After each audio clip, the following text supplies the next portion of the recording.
If I ask what's your sign, I mean what constellation was the sun in at the moment of your birth. The sun sign is important because it shows our basic character traits. Over the next few months, we'll cover the whole zodiac, but for now, let's focus on the sun in the sign of Sagittarius. The place to start is its symbol.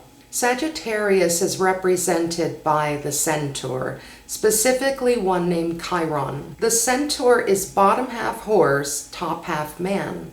But it's interesting to note that before Sag was a Centaur, its symbol was a satyr. Top half man, bottom half goat legs. The satyr associated with Sagittarius went by the name of Crotus. Sag didn't lose much when the symbol moved from satyr to centaur because the creatures have a lot in common. Both satyrs and centaurs were known for living in nature, being lusty, irreverent, and not caring much about proper manners, just like Sag. And both Chiron and Crotus were teachers of the arts of herbalism, astronomy, and astrology. What do we make of the fact that these creatures are half man, half beast?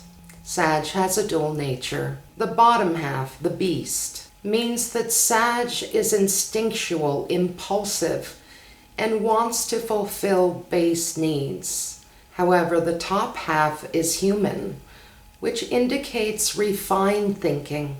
Sagittarius is the sign associated with philosophy, the search for meaning, and distinctly human traits like vision and inspiration. And speaking of that, we've got to know that the centaur is almost always depicted with a bow and arrow.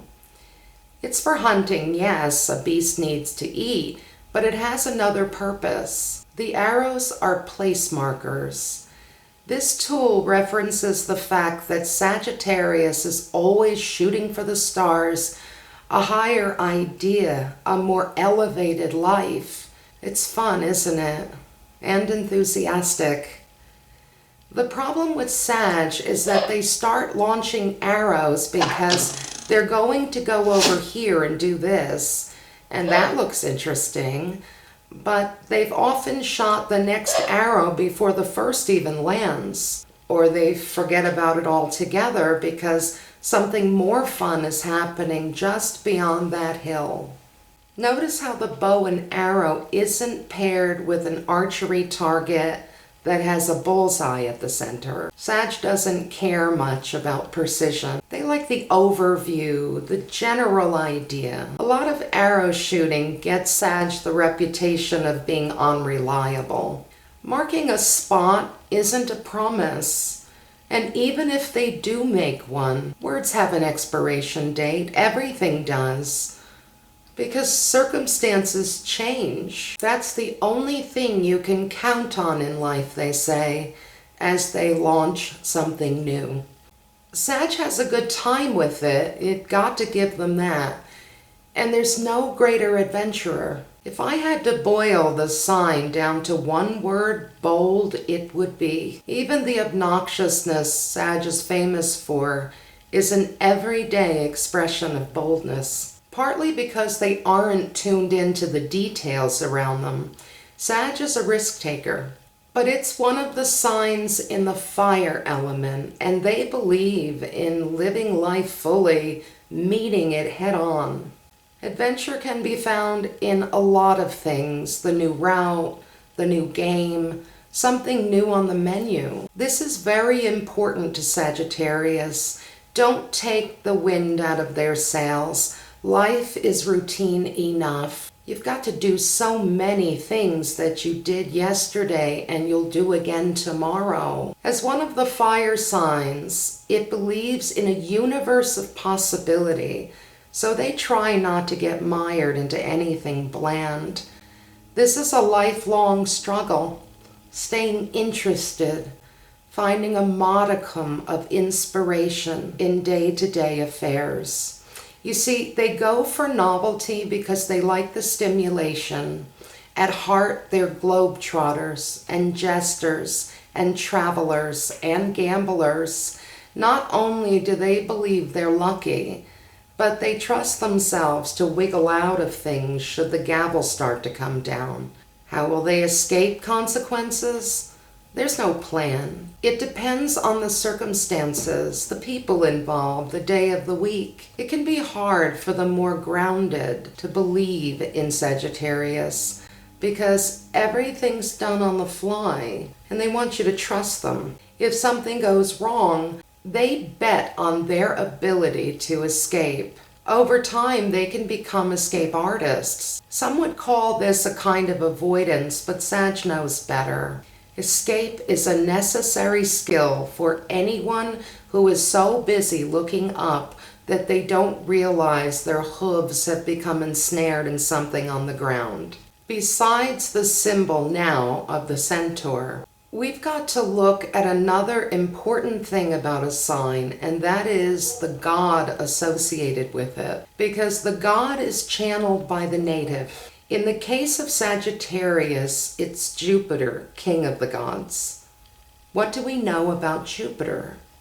He's the ruler of Mount Olympus. He's the most glory-seeking deity. He's rash, self-righteous, and inflated. He's also sexually uninhibited, and he does that for the reason all the fire signs do what they do: excitement. He has a perfectly good wife on the mountain, but he likes the game of seduction, and he likes to see what he can get away with. Jupiter takes the form of a swan, a bull, a goddess, a satyr, and even a beam of light to couple with females. Jupiter, like Sag, is a shapeshifter. Consider that even when the symbol for Sag changed, the thing that represents the sign, Sagittarius, lost none of its basic characteristics. That's remarkable. Sagittarius may not appreciate this because they've been Sag all their life, but none of the other signs can shift course on a dime the way they can. Flames dance, so all the fire signs are flexible, but Sag is the most changeable of all. And this helps them in life probably more than they know. Now, Sagittarius seeks kingly laurels and therefore can blow itself beyond normal proportions to the point of self-mythologizing. They feel special, which is an ego problem. They ask, why should I have to scrub the toilet? I just engineered something magnificent in my mind. Or why should I be held to social standards? I tell a great story. When I stumble into something inappropriate, that's to be expected, and I shouldn't have to say I'm sorry if I could just as well move on to the next tale of high adventure. This is painful to them, but there's a rift between the divine and everyday human reality. They feel the spirit intensely, and they want it to be reality. They'd like to be Jupiter, sitting on a mountaintop, changing lives with blessings and curses. Sagittarians spend time fantasizing about being bigger and better than they really are. We shouldn't forget one of the best aspects of Sag.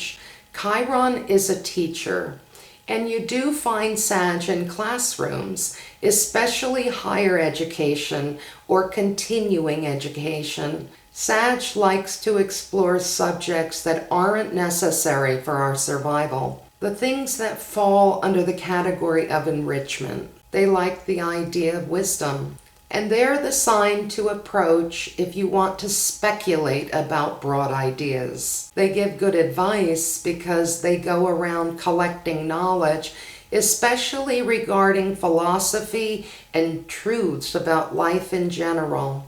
They love the idea of expanding your mind. Expansion is the lifeblood of the ninth sign. It's big. It moves. It's an exploration, and they love to explore.